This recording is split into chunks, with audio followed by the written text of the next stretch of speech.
पुण्यात्माओं, परमात्मा कहते हैं कि झूठे सुख को सुख कहे ये मान रहा मनमोद, ये सकल चबीना काल का कुछ मुख में कुछ बोध। आज उस बूढ़े के घर में जो कैर था शायद किसी के घर में होगा, जहां वो ये सोच रहा था कि जो सुख आज मुझे शायद किसी को होगा। जब तक हम उस परम पिता की शरण ग्रहण नहीं करेंगे और जो साधनाएं हम करते हैं उससे हम मान बैठे हैं कि ये साधना से मुझे लाभ हो रहा है, कहां गई उसकी साधना, वो कैर टूट गया उस घर पे। तो पुण्यात्माओं, इसका समाधान केवल एकमात्र कबीर परमात्मा है और उसकी ये सच साधना जो दास के पास है। इसके अतिरिक्त कोई कबीर साहब का नाम लेकर के अगर आपको कोई जंतर मंत्र बताता है तो व्यर्थ है, यूजलेस है। और ये मंत्र जो दास आपको देता है ये है वो कारगर मंत्र। और इन मंत्रों को, इस साधना को यदि इस दास से प्राप्त करके कोई नीच व्यक्ति स्वयं बनकर संत इनको आगे दान करता है तो वो भी महान दुश्मन है इस मानव समाज का, क्योंकि वो अधिकारी नहीं है। अधिकारी के बिना इस ये मर्यादा इस भगवान की, अधिकारी के बगैर ये मार्ग चलेगा नहीं। अब जैसे कोई नकली पासपोर्ट बनवा लेता है तो उसको कोई नहीं घुसने देगा उस एयरपोर्ट के अंदर, और पता लग गया सरकार ने दोनों दोषी, बनाने वाला भी और बनवाने वाला भी, और उसका काम था वो भी अधूरा रह गया, उसको सजा और मिलेगी साथ में। तो पुण्यात्माओं, इस अध्यात्म ज्ञान से अपरिचित हम अभी तक इन नकली संतों के फंस गए और नकली धर्म गुरुओं के फंस के हमने अपना जीवन नाश कर लिए, क्योंकि इनको कख भी पता नहीं भक्ति मार्ग का। ये अपने सदग्रंथों से परिचित नहीं जिनके आधार से हमें ज्ञान दिया करते थे। तो इससे आप जी को एक विश्वास होगा कि सचमुच दो साधना आप कर रहे थे और सुख भी हो रहे थे, और जब कैर टूटने लगे, जब कोई बचाव नहीं हुआ, प्रोटेक्शन नहीं हुआ, क्योंकि वो आपका प्रारब्ध आपको प्राप्त था, आपकी किस्मत मिल रही थी, आपके पूर्व जन्म की बैटरी चार्ज थी।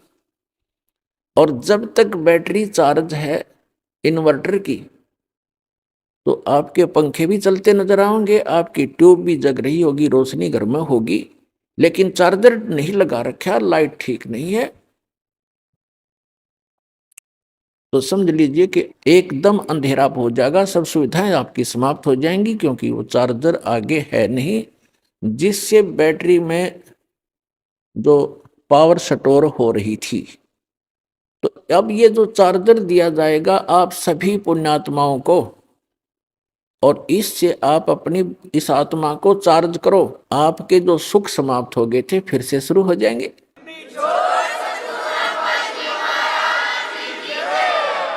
परमात्मा कबीर जी कहते हैं, गुरु बिन माला फेरते, गुरु बिन देते दान, गुरु बिन दोनों निष्फल हैं, चाहे पूछो वेद पुराण।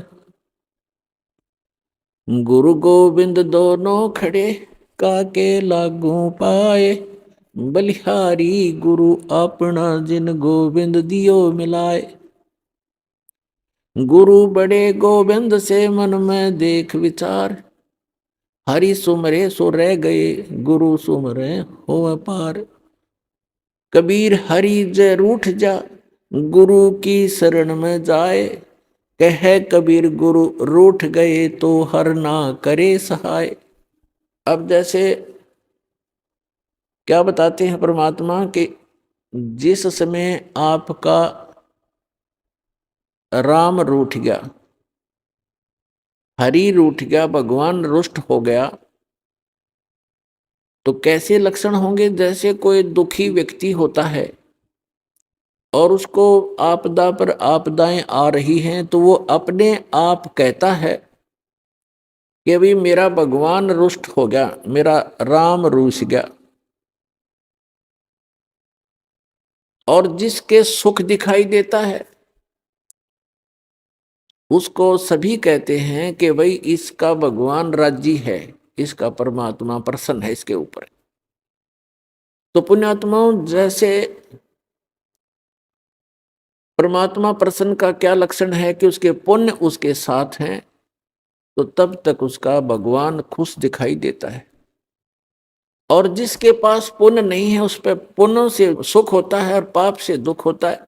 जिनके पास पुण्य नहीं है, पाप स्टार्ट हो गए तो उनका राम रूठ गया, यानी उन पर आपत्ति आनी प्रारंभ होगी।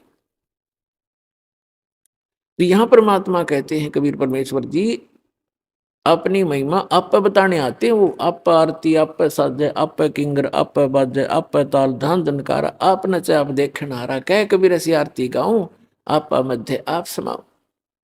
अपनी महिमा अपने बच्चों को वो स्वयं बताने आते हैं, क्योंकि भगवान की महिमा ना भगवान ना बता सके, जीव कैसे बता सकता है।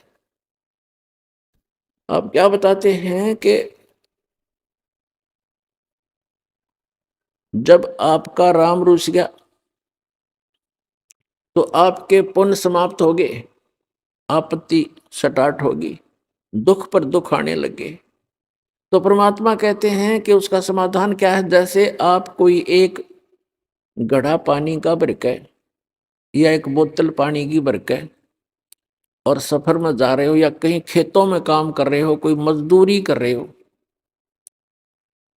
और वो घड़े का जो पानी आपका जल समाप्त हो गया, जब तक जल था तो नो प्रॉब्लम, जब जल समाप्त हो गया तो बड़ी प्रॉब्लम, प्यास से प्राण निकलने को हुए। तो उस आपत्ति आ गई आपके ऊपर, क्योंकि आपके घड़े का जल समाप्त हो गया। वो कहाँ मिले? हैंड पंप पर जाइए, हैंड पंप पर जाइए और फिर वो जल का मटका घड़ा फिर भर लाइए, फिर सुख शुरू हो गई, वो आपत्ति फिर टल गई आपकी। तो यहां परमात्मा कहते हैं गुरु गोविंद दोनों खड़े और काके लागू पाए, बलिहारी गुरु अपना जिन गोविंदियों मिलाए। एक तरफ तो हैंड पंप खड़ा है, हैंड पंप है, एक तरफ एक मटके में जल है, घड़े में, जग में। तो परमात्मा हमें बताना चाहते हैं कि इन दोनों में से आप किसको सिलेक्ट करोगे। घड़े में जो 10-20 लीटर पानी है जग में, और एक तरफ हैंडपंप लगा है, आप इन दोनों में से किसको चाहोगे? बुद्धिमान व्यक्ति हैंडपंप को चाहेगा, क्योंकि हैंडपंप से 100 घड़े भर ले और घड़े में जल है वो 10 किलो 20 लीटर ये एक दिन में समाप्त हो जाएगा। तो यहां बताते हैं गुरु गोविंद दोनों खड़े। आप जो समझते हो कि जो आप सुख मानते हो वो सुख कहाँ है, उस गुरु जी के माध्यम से प्राप्त होगा आपको। अब जल तो समझ लो भगवान है और हैंडपंप गुरु जी है। तो परमात्मा आपसे पूछते हैं और आप ही जवाब देते हैं कि गुरु गोविंद दोनों खड़े, एक मटके में जल और एक हैंडपंप, अब काके लागू पाए। आप पे उत्तर देते हैं बलिहारी गुरु अपना जिन गोविंद दिया मिलाए। तो पुण्यात्माओं समझदार को संकेत पर्याप्त होता है, बहुत होता है, क्योंकि जो दुख आप पर आ गए और गुरु रूपी हैंडपंप के अंदर वो शक्ति गॉड परमात्मा वाली विद्यमान है जो आपने सुख देगी। तो गुरु जी के पास आइए और उन सुखों को फिर प्राप्त कर लीजिए जो आपके समाप्त हो गए थे। तो यहाँ आने से आपके वो जग, आपके घड़े फिर से भर दिए जाएंगे इस सत साधना और आशीर्वाद के। अपनात्माओं देखो, आपको यहाँ आने से कितना पुण्य मिलता है और आप कितने खाली हो चुके हो पुण्यों से। आशीर्वाद दिया जाता है, आशीर्वाद आपको एक एक्स्ट्रा ऐड होती है उस गॉड की, उसके गुरु रूप में रिप्रेजेंटेटिव के माध्यम से वो आपको एक्स्ट्रा राहत दी जाती है, ताकि आप फिर अपने आप भक्ति साधना करके अपने पैरों पर खड़े हो, खुद साधना करो। ये समझ लो आपको सब्सिडी है गवर्नमेंट की तरफ से। जैसे गवर्नमेंट कई जगह 80% सब्सिडी दे देती है। 1 लाख रुपया लोन ले लिया, काम करो भाई अपना, 80% सब्सिडी यानी माफ कर दी, 20% रह गया। और जो नालायक उसने भी नहीं दे सकता तो वो करता नहीं व्यवसाय, वो बकवास कर रहा है। तो इस प्रकार आपको यहाँ आने से जो आशीर्वाद दिया जाता है, तो ये तो समझो आपको सब्सिडी दी जाता ना, आपको इस ये तो फ्री में दे दिया। फिर आपने साधना करनी पड़ेगी, वो फिर साथ में मंत्र मजदूरी दी जाती है कि अपनी कमाई करो, अपने भर लो, फिर से बैंक बैलेंस बनाओ भक्ति का जो आप खाली कर चुके हो। और ये बैंक बैलेंस इस सच साधना से बनेगा, इसकी थोड़ी ही भक्ति से घनी कमाई होती है। ऐसा व्यवसाय दिया जाता है। जैसे एक मजदूर सारा दिन में 150-200 रुपये प्राप्त करता है, सारा दिन कस्सी बजाता है, और एक ऐसा व्यवसाय कर रहा है जो प्रतिदिन 1 लाख रुपए का गल्ला इकट्ठा उठाता है। तो दोनों ही मनुष्य हैं, दोनों ही कर्म कर रहे हैं, लेकिन वो कितना लाभ उठा रहा है और उसके पास कितना है। तो ऐसी साधना है ये, जो आप प्रतिदिन 1 लाख का गल्ला उठाओगे, 1 लाख रुपए। ये तो एक एग्जाम्पल है। ये ऐसी साधना आपको दी जाएगी, पूरे विश्व के प्राणी भी इससे ऐसे ही लाभ प्राप्त कर सकते हैं, पूरे विश्व के। क्योंकि यहाँ तो आपने मजदूरी करनी है, और इस मजदूरी का बेनिफिट मिलेगा वहां, वो साहूकार देगा इसका बदले में आपको, सतलोक में बैठा जो सत्य पुरुष। और वहां हम जाएंगे, वहां आपकी ऐसी ही सृष्टि होगी। आप अपने बच्चों को, अपने पोते और पोतियों को परमात्मा से जोड़ दो। अब जैसे आपके लायक बेटा बेटी हैं, और लायक आपके पोता पोती हैं, और आपको कितना अच्छा लग रहा है, यहाँ पर कितने प्यारे लगते हैं, कैसे इनके साथ घुल मिल कर रहते हो, बहुत अच्छी बात है। लेकिन इसमें इनमें रहोगे कितने दिन, जो आपको मूर्ख बनाकर रखा हुआ यहाँ पर काल ने, 1 सेकंड में पता नहीं कि बिजली गिर जा। और इस सत्य ज्ञान के अभाव से हम इन्हीं में उलझ पुलझ कर यहीं पर फंस जाते, और फिर अपने अपने ये संस्कार पूरे किए, आज दादाजी मनमान अगले जन्म में नाइजीरिया में पैदा हो जा, और पोता हो जा अमेरिका में, या फिर दूसरा ये है दादा की जगह गधा बन रहा और पोता बन जा कुत्ता। तो अगले जन्म में तो नहीं रही, ये ठाठ हिस्सा जन्म में बिखर लेंगे आपके। धीरे धीरे सभी चले जाते हो, कभी बेटा मर गया, कोई पोता मर गया, कभी पोती मर गई, माँ मर गई, किसी का बाप मर गया। तो यही बिजली गिरनी शुरू हो जाती है, और हम कितने खुश हैं। तो परमात्मा ने बताया कि ये एज इट इज व्यवस्था आपकी ऊपर होगी। आपके घर खाली पड़े हैं, जहां आप रहा करते थे, आप वहां गलती करके यहाँ गिर गए हो। अब वो आपके समझ में नहीं आती, क्योंकि आप इस व्यवस्था में फाइनल हो चुके हो, इसको फाइनल मान चुके हो कि ऐसा ही होता है सबके साथ। नहीं, अब इससे आपका बुद्धि का सतर उत्तिष्ठ होगा, उठेगा, उभरेगा। इस ज्ञान से आपको यहाँ का ये नरक दिखाई देगा जिसको आप सुख मान बैठे थे। अब जैसे बहुत से उदाहरण है। एक ये पोलैंड देश का एक पूरा का पूरा कैबिनेट, कैबिनेट माने मंत्रिमंडल, यानी जिसमें 95 मंत्री प्रधानमंत्री थे, और सारे के सारे जहाज में बैठ के किसी का शोक व्यक्त करने जाते थे, किसी की मृत्यु के ऊपर, और उनका वो जहाज दुर्घटनाग्रस्त हो गया, वो सारे के सारे मर गए एक ही सेकंड में। अब ये 2 साल पहले की बात है, सन 2011 में। तो पुण्यात्माओं, परमात्मा कहते हैं इस झूठे सुख को सुख है ये मान रहा मनमोद, ये सकल जबीना काल का, ये काल का आहार है सारा, और कुछ मुख में कुछ गोद। अब कितनी हवा में उड़ रहे थे वो, प्रत्येक आदमी ऐसे ही रहता है। एक छोटा सा व्यवसाय करने वाला ही फूला नहीं समाता, वो तो प्रधानमंत्री सतर मंत्री सतर के आदमी थे। तो उनकी कितनी इच्छाएं थी, ये कर देंगे, वापस आएंगे, ऐसा करेंगे, वैसा करेंगे, खाक करेंगे। अब कोई बिल्ली बिल्ली बनकर घूम रहा, कोई कुत्ता बनकर घूम रहा होगा, कोई गधा बन गया होगा, कोई कितना और दुर्गति में गंदी नाली का कीड़ा बनेंगे। तो अभी तक हमें पता नहीं था कि इसका कोई विकल्प है, कोई अल्टरनेट है। अब अल्टरनेट है, गारंटीड है, गॉड गिवन है। इस दास के पास प्राप्त है, कल्याण करा लो। और नहीं तो इस पर विवेचन करो।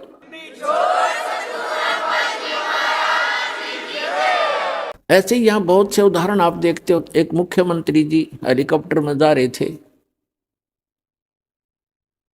आगे लोग उनकी स्वागत में मालाएं लिए खड़े थे और वो दुर्घटनाग्रस्त हो गया। 3 दिन में लाश पाई उस मुख्यमंत्री जी की।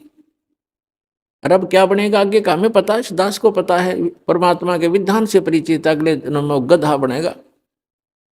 अपने पूर्व जन्म की मलाई को नाश कर लिया, आगे भक्ति की नहीं, चार्जर ठीक मिला नहीं। पुण्यात्मा होते हैं जितने मंत्री हैं या अफसर हैं, अधिकारी हैं, या कोई व्यवसाय है जिसका, और या वैसे मानव श्री प्राप्त है जिनका, जो तो वो भक्ति के लिए भटकते रहते हैं। वो चाहते हैं भक्ति करें और वो करते भी रहते थोड़ी बहुत, लेकिन वो साधना ठीक नहीं। शास्त्र विधि को त्याग कर दो, मनमाना आचरण करते। जैसा आपको रोहतक के एक परिवार का उदाहरण दिया, वो साधना कर रहे थे, शास्त्र विधि त्याग का मनमाना आचरण कर रहे थे। वो नकली गुरु था जो उनसे क्रियाएं करा रहा था, और उनको ये भ्रम था कि तुम इन गुरु जी के द्वारा बताएगी साधनाओं से आप सुखी हैं। अब इस तत्व ज्ञान की रोशनी में आपको पता चलेगा कि वो उसके पूर्व जन्म के प्रारब्ध थे, वो पूर्व जन्म के संस्कारों से बनी किस्मत में लेख थे। उनको वो मिटा नहीं सके, वो गुरु और उनकी साधनाएं। और ये सतपुरुष कबीर भगवान की साधना इस दास के पास है। इससे कहते हैं संत शरण में आने से आई टले बला, और जय मस्तक में सूली हो, मृत्यु हो, वह कांटे में टल जा।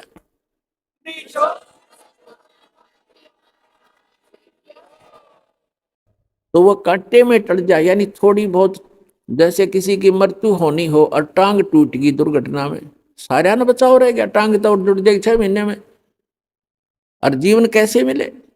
तो इस परमात्मा की शरण में आने से आपके परिवार की रक्षा होगी। आप यहाँ भी सुख चाहते हो तो यही देगा आपको। ये सुख सागर है, ये पूर्ण परमात्मा है। और फिर यहाँ से जब आप जाओगे, सतलोक में जाओगे, वहां आपके बहुत बड़े बड़े महल, सुंदर महल यूं के यूं रखे खड़े हैं, वो खाली पड़े हैं। आप अपनी अज्ञानता से और यहाँ आ गए हो, जिसके विषय में हम आपको बताते भी रहते हैं। सृष्टि रचना से आपको ज्ञान होगा। सृष्टि रचना की दास ने प्रवचन कर रखे हैं, उनकी सीडी उपलब्ध है, और पुस्तकों में भी भक्तों ने बना रखे हैं, वो आप पढ़ सकते हो, सुन सकते हो। तो कहने का भाव ये है कि वहां पर अपने सतलोक के अंदर आपके सारे परिवार, यानी पूरे महल हैं, बहुत सुविधाएं हैं। जैसे आप यहाँ क्या देखते हो, जरा सा भी व्यक्ति रोजी रोटी से जिसकी सुविधा उभर जाती है, जैसे आम गरीब निर्धन व्यक्ति तो अपना हैंड टू माउथ होता है, उसने तो अपनी चारपाई और घर की व्यवस्था मुश्किल से पूरी होती है, तो एक झोंपड़ी हो उसी में संतुष्ट है। और जिसका थोड़ी सी पोस्ट हो जाती है, थोड़ा सा धन हो जाता है, तो वो क्या करता है, कोठी हो, सुंदर चारों तरफ चिप्स लगी हो, मार्बल लगा हो, पत्थर लगा हो, आगे लान हो बहुत बड़ा सुंदर, और उसके अंदर बगीची बनी हो चारों तरफ के, उसमें फव्वारे छूट रहे हो। ये प्रत्येक की नीयत है कि जैसे इनमें मैं ठाठ लूं, और ठाठ खाक लेगा। या तो चाहे वो फुहारे भी ला ले, और सारी कोठी भी बना ले, और बड़ा एक फार्म भी बना ले, और अंदर टेंशन 20 उसका, उसमें धक्के खाओ फुहारे में, तब भी चैन से नहीं रह सकता। तो ये हमें क्यों ऐसा लाइक है, क्यों पसंद है, क्योंकि हम ऐसे स्थान पर रहा करते, वहां हमारी सुविधाएं ऐसी हैं। इसी की नकल इस काल ने कर रखी स्वर्ग में। जो यहाँ से देवता बनकर जाते हैं, उनको जैसे यहाँ अच्छे अधिकारियों को गवर्नमेंट अलॉट कर देती है कोठियां, तो ऐसे वहां अलॉट कर दिए जाते हैं आपको अलग अलग, लेकिन वहां पूंजी आपकी नष्ट होती है, आपका पुण्य अक्षीण होता है। तो वो सुविधाएं, उस सतलोक वाली सुविधा से स्वर्ग की तो ये समझ लो उसके तुलना में वो कुछ भी नहीं है जो सतलोक में आपको सुविधा है। स्वर्ग में भी ऐसा ही है, मृत्यु होगी, पुण्य समाप्त होंगे, आप फिर यहाँ होगे। स्वर्ग के देवता भी गधे की योनि से स्टार्ट होते हैं। बताओ, खाक है ये स्वर्ग का राज्य और क्या इस पृथ्वी का राज्य। तो सतलोक के अंदर आपको ये सभी सुविधाएं उपलब्ध हैं। जैसे अभी तक ये नकली पंथ कबीर साहब की वाणी चुरा के अरे एक पंथ चला बैठे, कितने जीवों का नाश कर दिया। राधा स्वामी पंथ, जय गुरुदेव पंथ, और ये सच्चा सौदा सिरसा और जगमाल वाली पंथ, एक ये जनोद के अंदर बना हुआ है ताराचंद पंथ, ये भी उसी कुएं का जल है राधा स्वामी वालों का। तो ये क्या बताते हैं ऊपर कि प्रकाश ही प्रकाश है, चेतन ही चेतन है। वहां पर आत्मा ऐसे लीन हो जाती है जैसे बूंद समंदर में, वहां और कुछ है ही नहीं। ऐसे कबीर पंथी बताते हैं भगवान निराकार है, आत्मा उसमें जाकर मिल जाती है। एक ये जम्मू वाला चतुरता दिखाई इसने। फिर बताते हैं परमात्मा कहते हैं चोर चुरावे तुमबड़ी गाड्डे पानी में, वो गाड्डे हुआ ऊपर आवे न सच्चाई छनी ना। रांजडी वाला जम्मू वाला जो मधु परमहंस है, इसने चतुरता दिखाई कबीर साहब की वाणी में पढ़ लिया कि वहां हंस आत्मा का शरीर 16 सूर्य जितना प्रकाश है, उसने प्रकाश प्रकाश नोट कर लिया। तो उसने एक अलग से सिद्धांत पेश कर दिया मन घड़ंत के पहले परमात्मा ने एक शब्द उच्चारा, उस तो सफेद प्रकाश हो गया, उस प्रकाश में फिर परम पुरुष मिल गया, फिर वो सतलोक बन गया, अमरलोक हो गया। खाक चरा वही की वीरे का चेतन प्रकाश हो गया फिर। और आत्मा उसमें ऐसे घूमती है जैसे बिंदु टाइप में, जैसे मछली पानी में घूमती है, ऐसी स्थिति सतलोक की बता रहा है ये जम्मू वाला रांजड़ी वाला मधु परमहंस। तो इनको कख भी पता नहीं भक्ति मार्ग का, इन्हें डबो दिया विश्व का विश्व। तो पुणात्माओं सतलोक के अंदर ऐसी सृष्टि है, उसकी नकल कर रखी काल ने यहाँ पर, नकल डुप्लीकेट। अब देखो कोई भी व्यक्ति वृद्ध होना पसंद नहीं करता।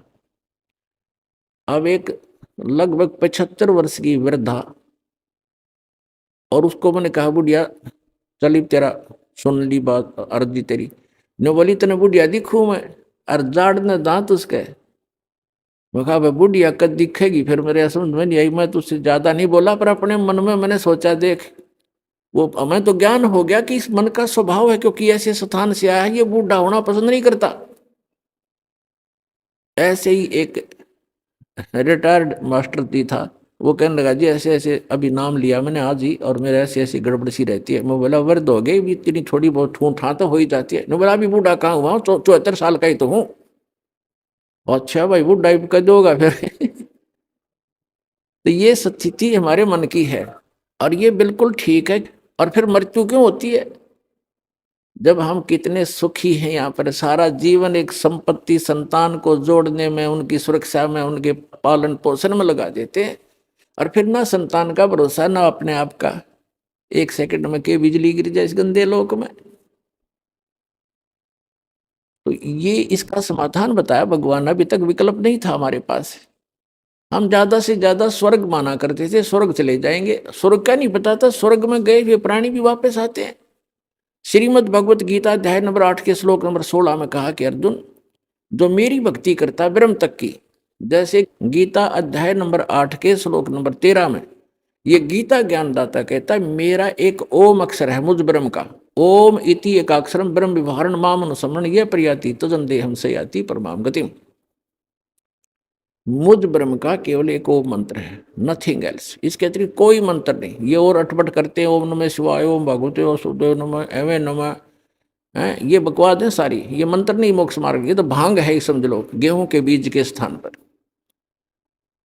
तो ये कहता है मेरा एक ओम मंत्र है, और इसका जाप करते हुए अंतिम श्वास तक जाप करता हुआ जो शरीर छोड़कर जाता है वो ब्रह्म मुझसे मिलने वाली, ओम से मिलने वाली परम गति को प्राप्त होता है। ओम से मिलने वाली परम गति कौन सी है, ब्रह्मलोक, क्योंकि ये ब्रह्म का मंत्र है ओम। गीता अध्याय नंबर 8 के श्लोक नंबर 16 में कहा है कि ब्रह्मलोक पर्यंत, ब्रह्मलोक में गए हुए प्राणी भी वापस पुनरावृत्ति में है, उनका फिर जन्म मृत्यु होता है। गीता ज्ञानदाता चौथे अध्याय के 5 और 9 श्लोक में, गीता अध्याय नंबर 2 के श्लोक 12 में, गीता अध्याय नंबर 10 के श्लोक नंबर 2 में गीता ज्ञानदाता कहता है कि अर्जुन, तेरे और मेरे बहुत जन्म हो चुके हैं, तू नहीं जानता, मैं जानता हूं। इससे सिद्ध है कि ब्रह्म ओम नाम का जाप करने वाले ब्रह्मलोक में गए, ब्रह्मलोक में के बाद भी जन्म मृत्यु में आए। और गीता ज्ञानदाता स्वयं कहता है मेरे और तेरे बहुत जन्म मृत्यु हो चुकी है, तू नहीं जानता, मैं जानता। इसलिए गीता ज्ञानदाता 18वें अध्याय के 62वें श्लोक में कहता है कि अर्जुन, तू सर्वभाव से उस परमेश्वर की शरण में जा जिसकी कृपा से तू परम शांति को और सनातन परम धाम को प्राप्त होगा। सनातन परम धाम शाश्वतम स्थानम, शाश्वत माने सदा रहने वाला, जिसका कभी क्षय ना हो, कभी नाश ना हो, वो स्थान, वो सत्यलोक है। उसको संत भाषा में सत्यलोक कहते हैं। सत्य का नाश नहीं होता, अविनाशी होता सत्य, वो सत्यलोक है। किसकी शरण में चला जा? गीता अध्याय नंबर 8 के श्लोक नंबर 1 में अर्जुन ने पूछा कि हे भगवान, गीता ज्ञानदाता से कि आप जी ने गीता अध्याय नंबर 7 के और श्लोक नंबर 29 में 29 में कहा है कि जो व्यक्ति जरा और मरण से छूटने का ही प्रयत्न करते हैं, जरा माने वृद्धावस्था और मरण माने डेथ, मृत्यु, जो जरा और मरण से ही छूटने का प्रयत्न करते हैं, यानी संसार की किसी वस्तु की इच्छा नहीं रखते, ते ब्रह्म तत्विदु कर्षणम अध्यात्म अखिल च कर्मम, वो सारे अध्यात्म से और सभी कर्मों से और तत्ब्रह्म से परिचित हैं। अब गीता अध्याय नंबर 4 के श्लोक नंबर 32 और 34 में 2 कंसेप्ट क्लियर किए हैं। एक तो ये किया है कि सच्चिदानंद घन ब्रह्म स्वयं आकर के वो परम अक्षर ब्रह्म अपने मुख कमल से तत्व ज्ञान बताता है, उसके अंदर उस परमात्मा के पाने की यथार्थ विधि होती है, उसको तत्व ज्ञान कहा है। चौथे अध्याय के 34वें श्लोक में कहा कि अर्जुन, तू उस तत्व ज्ञान को जो complete God given complete spiritual knowledge है, पूर्ण परमात्मा परम अक्षर ब्रह्म के द्वारा दिया गया जो सच्चा ज्ञान है, वो तत्व ज्ञान है, उसको तू तत्वदर्शी संतों के पास जाकर समझ, उनको दंडवत प्रणाम करने से, कपट छोड़कर सरलता पूर्वक प्रसन्न करने से वो तत्वदर्शी संत तुझे परमा उस तत्व ज्ञान का बोध कराएंगे, उपदेश करेंगे। अब 7वें अध्याय के 29वें श्लोक में गीता ज्ञानदाता कहता है कि माम आश्रित यतन्ति ते, मेरे इस मार्गदर्शन का आश्रय करके कि तत्वदर्शी संतों की खोज कर लो, और वो तत्वदर्शी संत बताओगे उस तत्व ज्ञान को, जिन्होंने ये आश्रय कर लिया, मेरे संकेत समझ गए, वो केवल जरा और मरण से ही छूटने का प्रयत्न करते हैं, क्योंकि वो उस तत्व ब्रह्म से और यहाँ के सारे अध्यात्म ज्ञान से और सभी कर्मों से परिचित हैं। जैसे दास आज के सत्संग में आपको वही क्लियर कर रहा है कि ऐसे कर्म करते रहे, ऐसे कर्म करने से ये लाभ होगा, ये हानि होगी, ये भक्ति करने से ये इतना लाभ होगा, जो पूर्व के संस्कार आपके प्राप्त हैं उनसे आपको ये लाभ हो रहा है, सतभक्ति ना करने से फिर वो एक ही दम आप प्राप्तियां आ जाती हैं। और बहुत से प्रमाण भी आपको दिए। मंत्री थे, प्रधानमंत्री थे, मुख्यमंत्री थे, वो पूर्व जन्म के पुण्यों से बने हुए थे, आगे चार्जर था नहीं, आगे सतभक्ति थी नहीं, एक ही दम सब नाश हो गए, जैसे डिस्चार्ज हो जाती है बैटरी इन्वर्टर की, और एक ही दम सब सुविधाएं समाप्त हो जाती। अब आप देखते हो कोई बूढ़ा चल रहा लाठी के सहारे, कभी बैठ जाता, कभी चल पड़ता रहा, आप जब युवा हो स्पीड से निकल जाते हो उसको यूं देखते हुए, आपके कभी सपने में ना आती या दुर्गति थारी भी होगी, आपकी भी होगी। तो जब तक आपको ये ज्ञान नहीं होगा तब तक ये मन की बकवाद समाप्त नहीं होंगी। इस ज्ञान से 90% लगाम डल जाएगी मन पापी के, जो दास आपको बताने चाह रहा है। जो बेमतलब की रिश्वतखोरी, चोरी, हेरा फेरी ये करते फिरते सारा दिन झूठ बोलते एक पेट के लिए, और एक सेकंड का भरोसा नहीं, कहाँ बिजली गिर जाए। और जब हम इस परम पिता की शरण में आ जाएंगे, आपको चार्जर मिल जाएगा, हैंडपंप मिल जाएगा, कितना जल भर लो, दूसरे का क्यों चराओ, तो अपना भरो ठाट के, कितना ठोक लियो, मटके भर के धर लियो सपेरे। तो हम अविधिवत चलने से चोर उचक्के बन गए, और शास्त्र अनुकूल साधना करने से आपको यहां भी सुख देगा और वहां पहुंचावेगा आपको, जो गीता ज्ञान दाता बता रहा है। अब बताएंगे आगे। अब गीता ज्ञान दाता बता रहा है कि जो मेरा इस ज्ञान को आश्रय कर लेते हैं, तत्वदर्शी संत की खोज कर लेते हैं, उससे फिर उस तत्ब्रह्म की जानकारी हो जाती है। तत्ब्रह्म, उस परम अक्षर ब्रह्म की, उस परमात्मा की, जिसमें 18वें अध्याय के 62वें श्लोक में जिसकी शरण में जाने के लिए गीता ज्ञानदाता कह रहा है,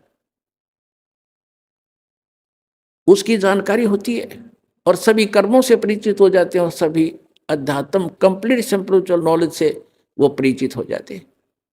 तो केवल वो जरा और मरण से छूटने का प्रयत्न करते हैं। जैसे दास ने उदाहरण दिया कि एक बुढ़िया 80 साल की, 75-80 वर्ष की, और मुंह में दांत नहीं, और उसको मैंने कह दिया बुढ़िया पीछे हो, दूसरी को आने दे, बहनों को, ने बोली तने बुढ़ी दिखूं मैं, वो तेरा गजब हो, 80 साल की जाड़ नहीं। ये बिल्कुल सही है, क्योंकि हम वृद्ध होना कति लायक नहीं करते और न ही हम मृत्यु पसंद करते। और ये दोनों डेफिनेटली होंगे, मृत्यु भी होगी और वृद्ध भी होंगे।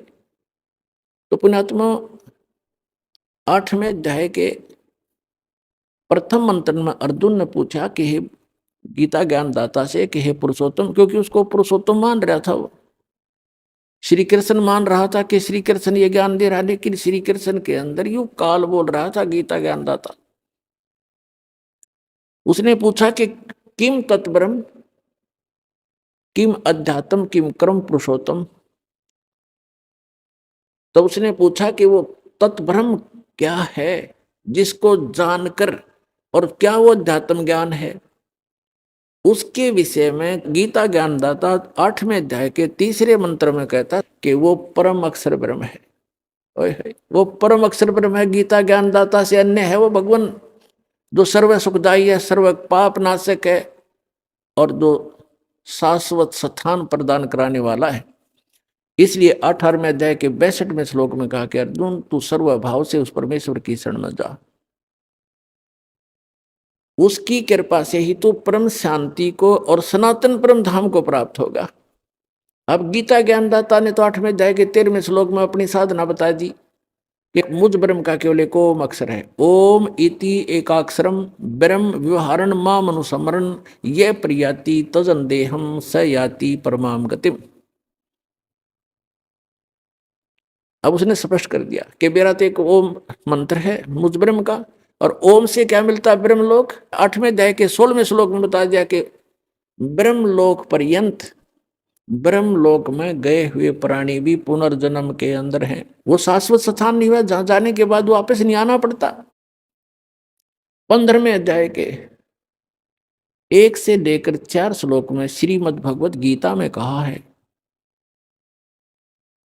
कि अर्जुन ये उल्टा लटका हुआ संसार रूपी वृक्ष है, जिसकी ऊपर को जड़ जो मूल है वो तो परम अक्षर ब्रह्म समझो, वो तो पूर्ण परमात्मा है, और नीचे को तीनों गुण रूपी शाखा है, रजगुण ब्रह्मा, सदगुण विष्णु, तमगुण शिव जी। और जो संत इस उल्टे लटके हुए संसार रूपी वृक्ष के सर्व भाग बता देगा, सब विभाग बता देगा, पार्ट्स ऑफ द ट्री, स वेदवित, वो वेद के तात्पर्य को जानने वाला है, अर्थात वो तत्वदर्शी संत है। चौथे अध्याय के 34वें श्लोक में कहा है कि उस तत्वदर्शी संत की शरण में जा, उनको दंडोत प्रणाम करने से, कपट छोड़कर प्रश्न करने से वो तत्वदर्शी संत तुझे उस तत्व ज्ञान का उपदेश करेंगे। उसकी पहचान बताइए 15वें अध्याय के प्रथम मंत्र में, जो उल्टे लटके हुए संसार रूपी वृक्ष के सभी छंद बता देगा, सब विभाग बता देगा, सवेदवित, वो तत्वदर्शी संत है।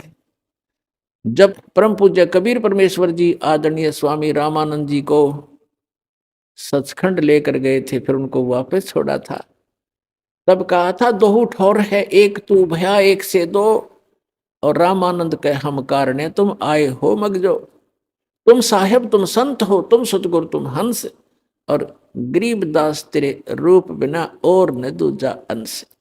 तुम ही साहेब हो, परमात्मा हो, तुम ही सतगुरु हो, सच्चा ज्ञान मालिक आपके पास ही है। इस विश्व में किसी के पास सच्चा ज्ञान नहीं है, आप सतगुरु हो।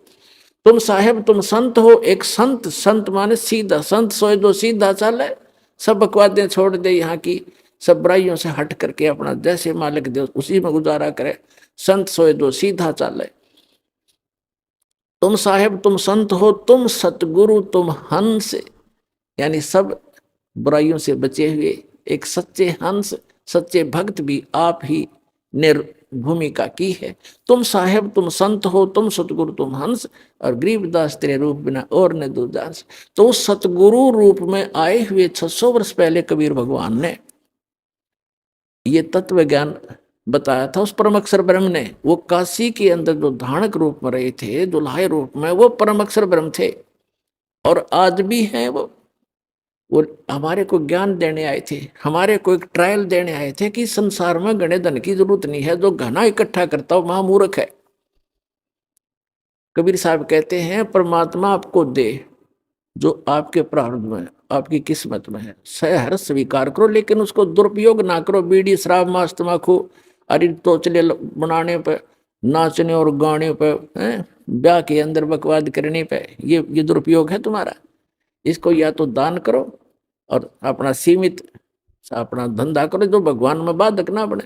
तो यहाँ परमात्मा ने रहकर दिखाया था कि टोटे में भक्ति करे, सोए सही सपूत, और ये मायाधारी मस्करे ना जाने कितने जालिए ऊत। तो परमात्मा ने बताया कि एक रिहर्सल करके दिखाई, दाता ने एक रोल किया कि भगत को इतना पर्याप्त है। घर तो 3.5 हाथ गणाते है 4.25, कह कबीर जो घना चावे उसको नहीं विचार। फिर भी भगवान जो आपको दे रखा है उसमें संतुष्टि रखे और केवल माया की ही डिमांड भगवान से नहीं करे। परमात्मा कोई बालक नहीं है। डॉक्टर के पास आप चले जाते हो, अब डॉक्टर को तो सारा पता है मरीज का, जब उसके दाखिल हो गया, वो एडमिट हो गया, अब मरीज अपना दर्द तो बता सके है, लेकिन डॉक्टर ने कौन सा इलाज पहले करना वो तो डॉक्टर जानता है। अब जैसे आपका एक्सीडेंट हो गया, डॉक्टर के पास चले गए, आपका रक्त बह रहा है, ब्लड निकल रहा है, ब्लीडिंग हो रही है, उधर से आपकी टांग में पीड़ा हो रही है, तो वो डॉक्टर, आप बेशक चिल्ला रहे होगे, लेकिन पहले ब्लड को रोकेगा कि ब्लड बह गया तो ये मर जाएगा, या टांग की चीज तो फिर बंद कर दूंगा। तो पहले वो ब्लड बंद करेगा ताकि आपका जीवन नाश ना हो, वो दर्द फिर हो जाए खत्म। तो इसी प्रकार आप जी यहाँ आते हो एक परमात्मा के हॉस्पिटल में आ गए, वो आपके सारे दुख दूर होंगे। अब आपने टारगेट बना रखा है मेरा ये काम हो, बस ये हो, और भगवान ने ये पता कि इसकी जान जाने वाली है, 10 दिन के बाद इसका जीवन नहीं है, तो आपकी एज एक्सटेंड करेगा। उम्र एक्सटेंड करने के लिए जो आपको एड दे रहा है वो काम आपका भले ही ना हो रहा है, लेकिन आपको जीवन दान दे करके वो 100 सुख देगा फिर आगे चल के। और मरीज ये कहे मेरे टांग में पीड़ा, तू कैसा डॉक्टर है, मुझे दर्द ही ठीक हो रहा, लेकिन डॉक्टर को पता है कि इसका ब्लड रोकना जरूरी है। तो डॉक्टर वही काम करेगा जो आपके हित में होगा, आपकी नहीं मानेगा पहले वो। उसको मालूम है कि आप चिल्ला रहे हो, उसको मालूम है कि इसमें ऐसी पीड़ा होगी, लेकिन ये घातक नहीं है। तो छोटे मोटे जो कष्ट आपको यहाँ आने पर भी हो रहे हैं, जैसे कई तो ऐसे हाथी ठीक हो जाते हैं, कुछ एक को अभी वो राहत नहीं मिल रही है जो वो डिमांड लेकर आते हैं। उसका कारण क्या है कि आपका जीवन नाश होने वाला होगा निकट भविष्य में, और परमात्मा आपको एक्सटेंड करेंगे, पहले वो ठीक करेंगे आपका, फिर आप पे सारा सुख होता चला जाएगा, जीवन भी मिलेगा, भक्ति भी होगी, सारा सुख भी यहाँ का जो चाहिए वो भी देगा।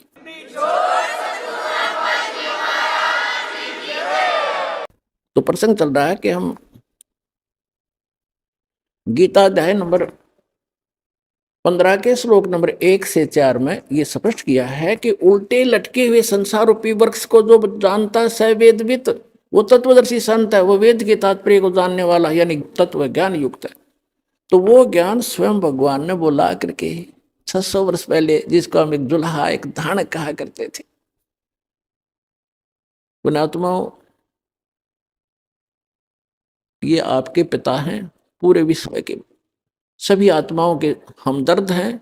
हमारे लिए ये कैसे वेशभूषा में यहाँ रहा करते थे और कैसा रोल करते थे, और पूरे ब्रह्मांडों का संचालन भी वो एक झोंपड़ी में बैठकर किया करते थे।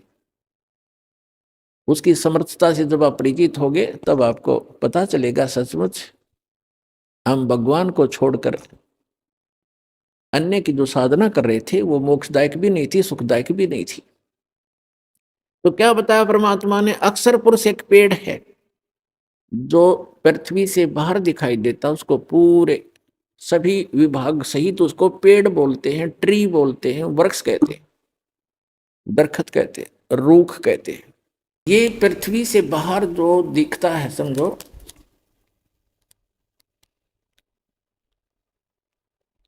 ये जो इतना है, ये देखिएगा, ये स्थिति है वृक्ष की, पेड़ की। परमात्मा ने खुद बताया कि अक्षर पुरुष एक पेड़ है, ये सारा एक पेड़ है और इसका तना जो है ये अक्षर पुरुष है, और सरपुरुष या की डार और तीनों देवा शाखा हैं, ये पात रूप संसार। आप जी यहां पर हैं नीचे, और ये अक्षर पुरुष है, ये तना है।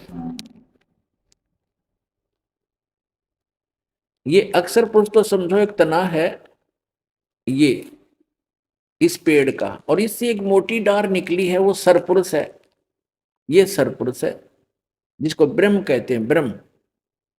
और इसके तीन पुत्र हैं, इसकी तीन शाखाएं हैं, रजगुण ब्रह्मा जी, सतगुण विष्णु जी, तमगुण शिव जी, और पात रूप संसार। अब ये तो उस परम पिता ने आके बता दिया कि अक्षर पुरुष एक पेड़ है और निरंजन वा की डार, ये सरपुरुष वा की डार, और तीनों देवा शाखा है, ये पात रूप संसार।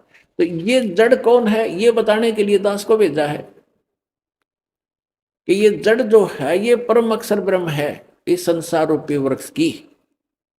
और वो परम अक्षर ब्रह्म कौन है, अनंत कोट ब्रह्मांड का एक रति नहीं भारे, ये सतगुरु पुरुष कबीरे हैं, कुल के सिरजनहारे। ये हो परम अक्षर ब्रह्म। अपने आत्मा उस परमात्मा ने स्वयं आकर बताया कि अक्षर पुरुष एक पेड़ है, सरपुरुष वा की डार, और तीनों देवा शाखा हैं, ये पात रूप संसार। तो गीता अध्याय नंबर 15 के श्लोक नंबर 1 में कहा कि जो संत, जो व्यक्ति संसार रूपी वृक्ष के इन सभी पार्ट्स को बता देगा, छंद को बता देगा, स वेदवित, तो तत्वदर्शी संत। उसके पश्चात चौथे अध्याय के 15वें अध्याय के चौथे श्लोक में कहा, उसके पश्चात परमेश्वर के उस परम पद की खोज करनी चाहिए। जब तत्वदर्शी संत मिल जाए उस तत्व ज्ञान से, गीता अध्याय नंबर 15 के श्लोक नंबर 1 से 4 का निष्कर्ष दास बताने जा रहा है। तीसरे में कहा है कि उस तत्व ज्ञान से इस अज्ञान रूपी गुत्थी को काट कर, समझ कर, उसके पश्चात परमेश्वर के उस परम पद की खोज करनी चाहिए, जहां जाने के बाद साधक फिर लौटकर कभी संसार में नहीं आते। और गीता ज्ञानदाता कहता है कि जिस परमेश्वर से संसार रूपी वृक्ष की ये प्रवृत्ति विस्तार को प्राप्त हुई है, यानी जिसने सब ब्रह्मांडों की रचना की है, केवल उसकी भक्ति करना और की नहीं। अपनी भी भक्ति को मना करता है, तुझे मोक्ष चाहिए, वहां जाना चाहता है, जहां जाने के बाद लौटकर साधक फिर संसार में कभी नहीं आते, उसके विषय में कहता है फिर तो उसी की भक्ति करनी है और को इष्ट रूप में नहीं मानना। ये देखिएगा श्रीमद् भगवद गीता और जयदयाल गोविंद का द्वारा इसका अनुवाद है। इसके 15वें अध्याय पर चलते हैं। यह है अथ पंथ 10वां अध्याय, 15वां अध्याय। इसमें कहा है, श्री भगवान वाच, ऊर्ध्व मूलम अध शाखम अश्वत्थम प्राहु अव्यम, छंदासी यस्य प्रणानी ये तम वेद स वेदवित। इन्होंने अनुवाद ठीक नहीं करना आया, ये तो ठीक लिखा ना, आदि पुरुष परमेश्वर तो समझो ऊपर को जड़ है, वो तो पूर्ण परमात्मा है। ऊर्ध्व मूलम, ऊपर को शाखा लिखना था, वो आदि पुरुष परमेश्वर है। और अध शाखम, नीचे को शाखा वाला, ये गलत लिखा है, पर मारूप मुख्य शाखा वाले नहीं। ये देखो दूसरे मंत्र में गीता अध्याय नंबर 15 के श्लोक नंबर 2 में अध और अध 2 बार आए हैं। इन्होंने इसका अनुवाद यहाँ किया है, अध माने नीचे, अध माने नीचे, बिल्कुल ठीक है, अध माने नीचे, अध माने नीचे। तो यहाँ ऊर्ध्व माने ऊपर, ऊर्ध्व माने ऊपर। यहाँ देखो, हम ही नीचे देख लेंगे 15 में जाएंगे। प्रथम मंत्र में ऊर्ध्व मूलम, ऊपर को जड़ वाला, मूल जड़, और अध शाखम नीचे को शाखा वाला। एक आम बालक भी समझ जाए इस ज्ञान से। और संसार रूपी पीपल के वृक्ष को अविनाशी कहते हैं। छंद, छंद वेद नहीं होते, छंद माने इसके विभाग, जिसके पत्ते आदि कहे गए हैं। और तम वेद, तम यह वेद जिसको, उस संसार रूपी वृक्ष को जो अंधकार रूप में छुपा हुआ है, ज्ञान रूप में, जिसको समझ नहीं सके, उस संसार रूप वृक्ष को जो पुरुष मूल सहित यानी जड़ से लेकर और पत्तों तक तत्व से जानता है, स वेदवित, स वेदवित, वह वेद के तात्पर्य को जानने वाला है, अर्थात वह तत्वदर्शी संत है। ये दूसरे में क्या कहा है कि उस संसार वृक्ष की तीनों गुण रूप, तीनों गुण माने रजगुण ब्रह्मा, सतगुण विष्णु, तमगुण शिव जी, रूप जल से बढ़ाई हुई नहीं, ये शाखाएं हैं। विषय प्रवाला शाखा है, विषय विकारों वाली ये शाखा है। रजगुण ब्रह्मा, सतगुण विष्णु, तमगुण शिव जी, अध नीचे और ऊपर फैली हुई है। ये नीचे माने जैसे यो गीता का ज्ञान पृथ्वी पर बोला जा रहा था, ऊपर स्वर्ग नीचे पाताल, ऊपर और नीचे फैली हुई है। क्योंकि श्री ब्रह्मा, श्री विष्णु, श्री शिव जी एक एक गुण युक्त हैं, एक एक विभाग के मंत्री हैं। इनका प्रभाव इन तीनों ही लोकों पर है, पृथ्वी लोक पर, पाताल लोक और स्वर्ग लोक पर। इससे अन्य जो स्थान है, जो ब्रह्म लोक है, वो अलग स्थान है, वहां पर ये काल भी तीन ही रूप धारण करके रखता है, उसमें भी तीनों ही गुण अपने विद्यमान रखता है। वो ऊपर के लोगों के लोग उससे प्रभावित होते हैं, इनका केवल यहीं तक सीमा है। अब देखो, ऊपर और नीचे फैली हुई, और मनुष्य लोक में, इस संसार में कर्मों के अनुसार बांधने वाली ये भी मुख्य मूलानी, मुख्य कारण है, नीचे और ऊपर फैली हुई है, नीचे और ऊपर। अब तीसरे में कहा है कि इस संसार वर्ष का स्वरूप जैसा कहा है वैसा यहाँ विचार काल में गीता ज्ञानदाता कहता कि जैसा इसके बारे में सुना है उसको पूर्ण रूप से मैं तेरे को नहीं बता पाऊंगा इस गीता जी के डिस्कशन में। इस संसार वर्ष का स्वरूप जैसा कहा है वैसा यहाँ विचार काल में नहीं पाया जाता, नहीं पाया जाता। क्योंकि गीता ज्ञानदाता कहता है कि क्योंकि न तो इसका आदि है और न अंत, तथा न इसकी अच्छी प्रकार से स्थिति है, यानी वो परिचित नहीं है उससे। इसलिए इस अहमता, इस सुविरुद्ध मूलम, इस दृढ़, अब जैसे संसार रूपी वृक्ष का ऊपर को जड़ जो स्थान है वो सतलोक, अलखलोक, अगमलोक, अकैलोक, ऊपर क्या जो पोर्शन है सारे चारों लोक वो अविनाशी स्थान है। इसलिए सुदृढ़ मूल कहा, वो मूल जो है वो अविनाशी है, वो शाश्वत है। तो उस संसार रूपी वृक्ष के उस दृढ़ रूपी मूल वाले, यानी जो कभी नाश में नहीं आता, वो जड़ रूपी स्थान, वो भगवान समझो, स्थान और भगवान, यानी वहां का लोक भी अविनाशी, वहां का भगवान भी अविनाशी, वहां के गए हुए प्राणी भी अविनाशी। ये देखो, सुविरुद्ध मूलम, उस एमता ममता नहीं, उस अति दृढ़ मूल वाले, यानी उस अविनाशी मूल स्थान, जड़ रूपी स्थान वाले संसार रूपी पीपल के वृक्ष को दृढ़ असंग शस्त्रेण छितवा, इन्होंने यहां गलत कर दिया, वैराग रूप शस्त्र द्वारा नहीं, उस तत्व ज्ञान रूपी शस्त्र द्वारा काट कर, उसको समझ कर, उसके बाद चौथे श्लोक में कहा है, 15वें अध्याय के चौथे श्लोक में कहा है, ये तो 15वां अध्याय चल रहा है, 15वां अध्याय, यहाँ हमारे चौथा श्लोक पढ़ रहे हैं। उसके पश्चात उस परम पद रूप परमेश्वर को भली भांति खोजना चाहिए, जिसमें गए हुए पुरुष यानी साधक फिर लौटकर संसार में नहीं आते, उनका जन्म मरण फिर नहीं होता। और जिस परमेश्वर से इस पुरातन यानी आदि संसार रूपी वृक्ष की, यानी जिसने सारे ब्रह्मांडों की रचना की है, प्रवृत्ति विस्तार को प्राप्त हुई है, उसी आदि पुरुष नारायण के मैं शरण हूं, ऐसा निश्चय करके उस परमेश्वर का ही मनन और निधि ध्यान करना चाहिए। परपदे माने उसकी पूजा करनी चाहिए। गीता ज्ञानदाता ने स्पष्ट कर दिया कि मेरी भक्ति करने से तुझे वो शाश्वत स्थान नहीं मिल सकता। उसके लिए गीता अध्याय नंबर 17 के श्लोक नंबर 23 में गीता ज्ञानदाता ने संकेत दिया है कि उस सच्चिदानंद घन ब्रह्म की साधना के 3 मंत्र हैं उसके पाने के। ओम तत्सत इति निर्देश ब्रह्मण त्रिविद समर्थ ब्राह्मणा तेन वेदा च यगा च विहिता पुरा। उस सच्चिदानंद घन ब्रह्म को पाने का, उसके सत भक्ति करने का केवल ओम तत्सत ये 3 मंत्र का निर्देश है। निर्देश माने नथिंग एल्स, फाइनल फैसला, उसके अतिरिक्त अग्रम मग्रम समाप्त। ये निर्देश है, डायरेक्शन है, आदेश भी है और ये राय भी है। सच्चिदानंद घन ब्रह्म को पाने का, उस परम अक्षर ब्रह्म को, उस सुख स्थान को पाने का ये 3 मंत्र की मजदूरी है, समरण है इसका 3 मंत्र का। गीता अध्याय नंबर 15 के श्लोक नंबर 16 और 17 में 3 पुरुष बताए, एक सरपुरुष, एक अक्षर पुरुष और तीसरा परम अक्षर पुरुष यानी परम अक्षर ब्रह्म। तो आपको पूरा डिटेल बताई दी है पूरा उल्टे लटके हुए संसार रूपी वृक्ष की। तो परम अक्षर ब्रह्म तो उसकी जड़ समझो, मूल है जो सबका धारण पोषण करता है। तो गीता अध्याय नंबर 15 के श्लोक नंबर 16 में कहा कि 2 पुरुष हैं, सरपुरुष और अक्षर पुरुष, और ये दोनों नासवान। इनके अंतर्गत जितने प्राणी वो भी नासवान है। जीवात्मा किसी की नहीं मरती, हो तो गधे कुत्ते की भी नहीं मरती।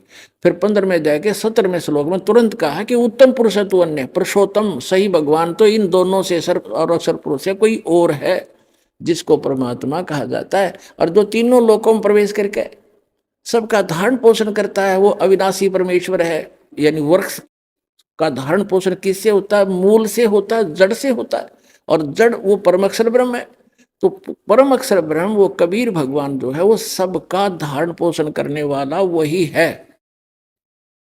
तो यहां क्या बताया है कि उस ओम तत्सत, ओम जो है, ओम तो मंत्र है ब्रह्म का जिसको सरपुरुष कहते हैं, और तत् है ये अक्षर पुरुष का जिसको परब्रह्म भी कहते हैं। ब्रह्म से नेक्स्ट ब्रह्म, परब्रह्म दूसरा, और तीसरा जो मंत्र है सत्य वो परम अक्षर ब्रह्म का है, वो परम अक्षर पुरुष का है।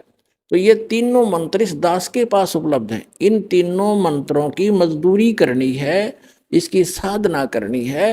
अभी तक ये मार क्यों खाते रहे कबीर पंथी? ये इन मंत्रों का जाप नहीं करते थे जो दास आपको प्रथम बार देता है। ये कहते हैं तो ब्रह्मा विष्णु महेश की पूजाएं हैं, हम क्यों करें, हम तो सतपुरुष की साधना करेंगे। ऐसे ही ये बात बिगड़ी रही। अरे ये साधना नहीं, ये तो यहाँ के मालिक हैं। बताओ, हम जिस क्षेत्र में रह रहे हैं और वहाँ के तहसीलदार या वहाँ के SHO या किसी और से खस्सें और उनका जो टैक्स है वो नहीं दें तो हमें लाभ कैसे मिलेगा? जैसे हमने बिजली ले ली बिजली विभाग से, टेलीफोन ले लिया टेलीफोन विभाग से, और जब उनका कर्जा उसको देंगे नहीं, टैक्स उनका रेंट नहीं देंगे तो वो सुविधा बंद कर देंगे हमारी। इसमें क्या एहसान किया? तो हम मजदूरी कर रहे हैं यहाँ की सुविधा प्राप्त करने के लिए, और कुछ धन डिपॉजिट कर रहे हैं जो अपने स्वलोक जाने के लिए। तो ये इनकी पूजा नहीं है। हम कोई किसी से जैसे टेलीफोन वालों से टेलीफोन सुविधा ले रखी है, मोबाइल फोन ले लिया, तो उनसे हम अपनी जो मजदूरी करके उनको दे रहे हैं, उनका किराया रेंट उसका बिल भर रहे हैं, तो वो उनकी पूजा नहीं करे, वो हमें आवश्यकता है इसलिए, और उनसे मेल रखना भी हमारे सभ्यता शिष्टाचार है। तो ये सभी ब्रह्मा विष्णु महेश भी एक यहाँ के अधिकारी हैं। ये इनके सत्र का जो लाभ है यही देंगे उसको, और उसकी विधि बताई है कि इनका ये ऐसे ऐसे आपने ये बिल भरना पड़ेगा, इसकी मजदूरी ये है, इस मजदूरी से वहां आपको ऑटोमेटिक कनेक्शन मिला रहेगा। ऐसा सिस्टम भगवान का। तो यहाँ ओम तत्सत ये 3 इन पुरुषों की भक्ति है, सरपुरुष, अक्षर पुरुष और परम अक्षर पुरुष की। तो गीता ज्ञानदाता कहता है कि उस परमात्मा की शरण में जा जिसके 3 मंत्र की भक्ति है। सच्चिदानंद घन ब्रह्म के पाने की केवल 3 मंत्र का निर्देश है। गीता अध्याय नंबर 8 के श्लोक नंबर 5 और 7 में गीता ज्ञानदाता अपनी साधना बताता कि मेरी भक्ति कर मुझे प्राप्त होगा, लेकिन युद्ध करना पड़ेगा, शांति नहीं हो सकती। जहाँ युद्ध है वहां शांति खाक है। तो कहता है तूने युद्ध करना पड़ेगा, यदि तुझे परम शांति चाहिए तो 18वें अध्याय के 66वें श्लोक में कहा कि उसकी शरण में जा, उस परम अक्षर ब्रह्म की शरण में। उस परम अक्षर ब्रह्म का मंत्र बता दिया 15वें अध्याय के 23वें श्लोक में। और अब 8वें अध्याय के 8, 9, 10 श्लोक में गीता ज्ञानदाता कहता है कि उस परम अक्षर ब्रह्म की भक्ति करेगा तो उसको प्राप्त होगा, जहां जाने के बाद साधक फिर लौटकर कभी संसार में नहीं आता। तो वहां सारी सुख सुविधाएं हैं। पुण्यात्माओं, आपका सौभाग्य है, धन है आपके माता पिता जिनसे जन्म हुआ। ऐसे समय में अपना कल्याण कराओ, भक्ति करो और मोक्ष पाओ। बोलो सतगुरुदेव।